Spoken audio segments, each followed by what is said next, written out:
Olá, queridos amigos, queridas amigas. Que a graça e a paz de Jesus estejam com cada um de vocês.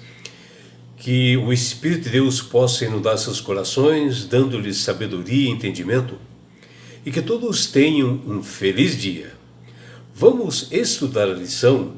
E hoje, quarta-feira, 18 de setembro, a lição de número 12, ela tem como título Abandonado por Deus.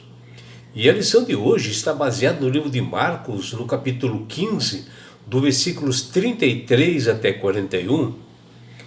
E aqui dentro dessa narração de Marcos, nós vemos as últimas palavras de Jesus na cruz, que são registradas, onde Jesus diz o seguinte: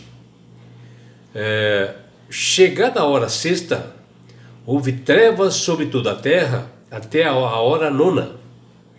A hora nona, clamou Jesus em alta voz: Eloi, Eloi, lama sabachthani?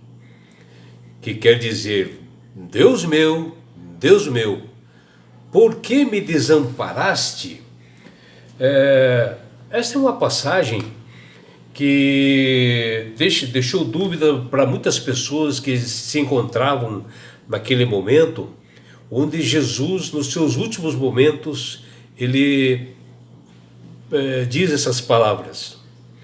E aqui Jesus estava na cruz do Calvário, e neste momento que ele está assim finalizando, quase agonizando, ele vê trevas, ele sobre a terra, sobre a escuridão que é proporcionada pelo pecado, onde o peso dos pecados de toda a humanidade recai sobre ele, Jesus, naquele momento, porque ele estava pagando o pecado de todas as pessoas, e houve uma separação entre ele, Jesus, e o Deus Pai, e ele sentiu-se assim inseguro, como todo nosso pecador devemos sentir isto.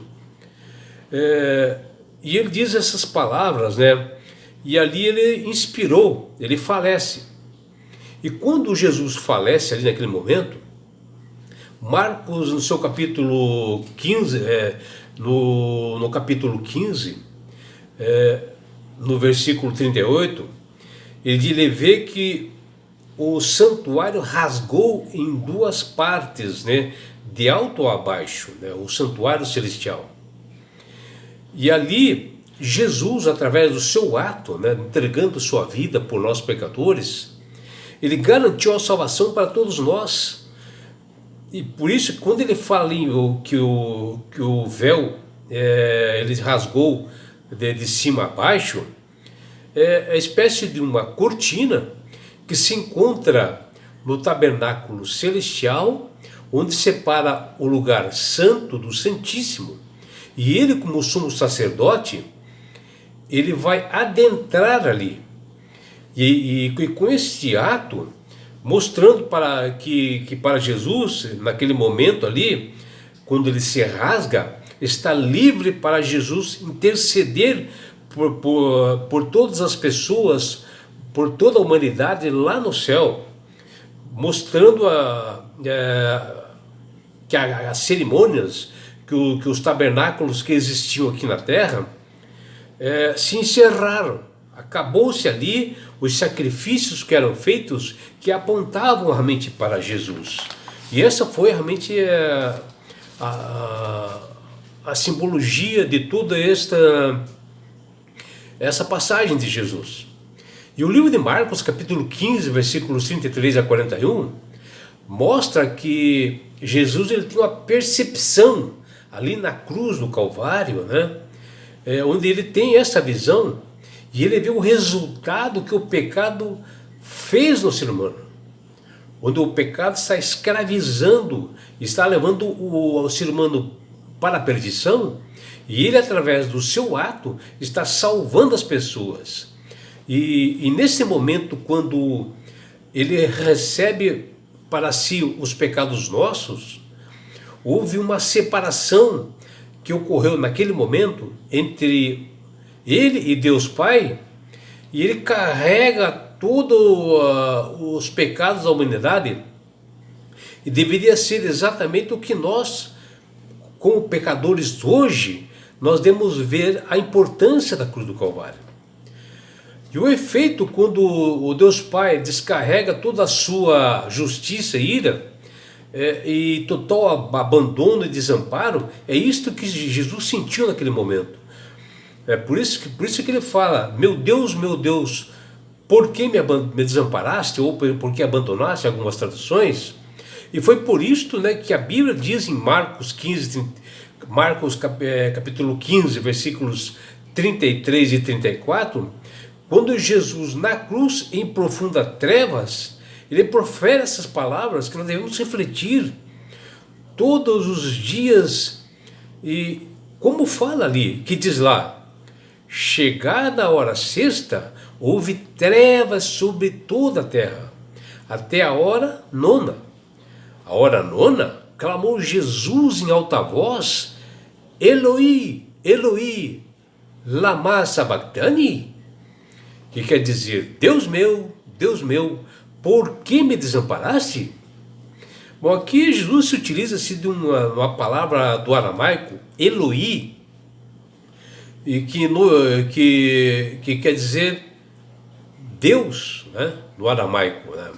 E também no hebraico, Elohim, que quer dizer Deus meu. Muitas pessoas que estavam próximas da cruz naquele momento entenderam que as palavras de Jesus e acharam que ele estava chamando a Elias para salvá-lo. Elias, Elias. E na realidade ele estava falando: meu Deus, meu Deus. Mas as palavras de Jesus vieram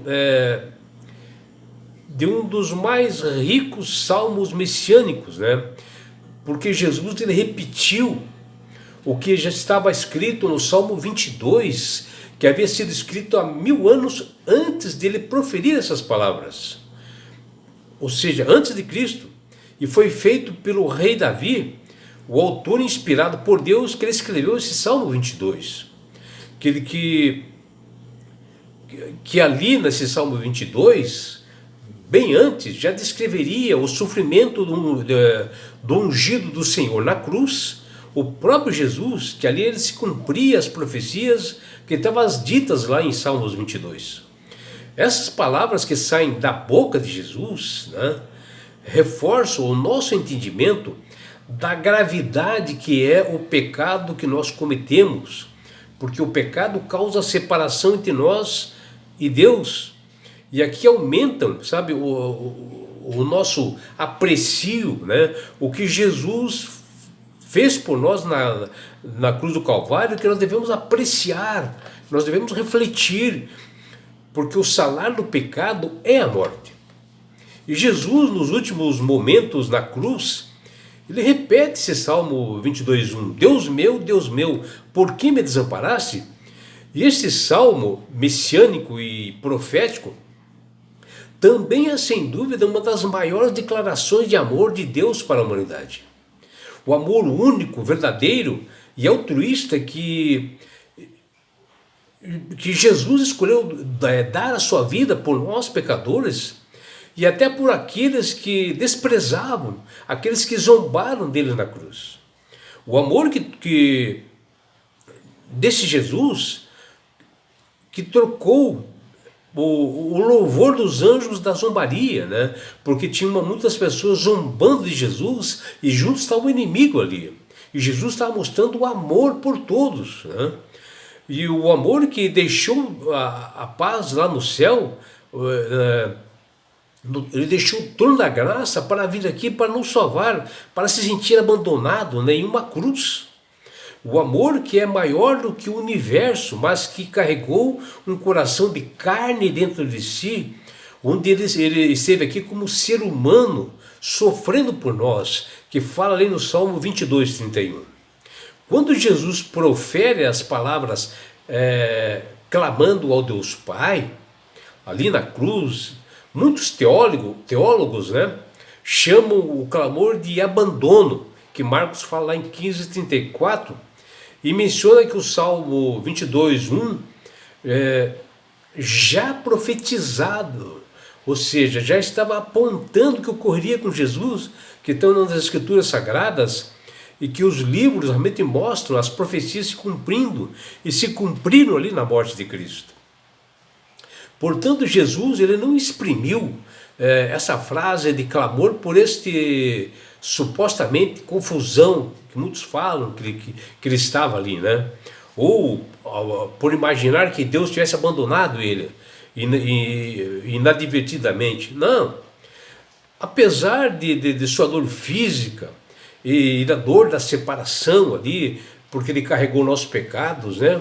A separação do Pai, do Deus Pai, naquele momento, Jesus se preocupou sim em despertar a atenção das pessoas ao redor, apontar para as Sagradas Escrituras, para que eles percebessem que ali naquele momento estava se cumprindo uma das maiores profecias, que diz lá no Salmo 22, que Jesus morreria na cruz do Calvário. Mas daí surge uma pergunta: mas como os judeus, tão orgulhosos, tão cheios de conhecimento das Escrituras, não perceberam o cumprimento de todas as coisas em Jesus ali naquele momento? Se o próprio Cristo afirmou diretamente a eles, judeus, que estudavam as Escrituras, porque julgavam ter nelas a vida eterna. Ou seja, eles mesmos sabiam que as Escrituras ali tinham a vida eterna, mas que eles não se aprofundavam em detalhes. Às vezes o inimigo cegava os olhos deles. Só que eles, judeus, esqueceram da parte mais importante.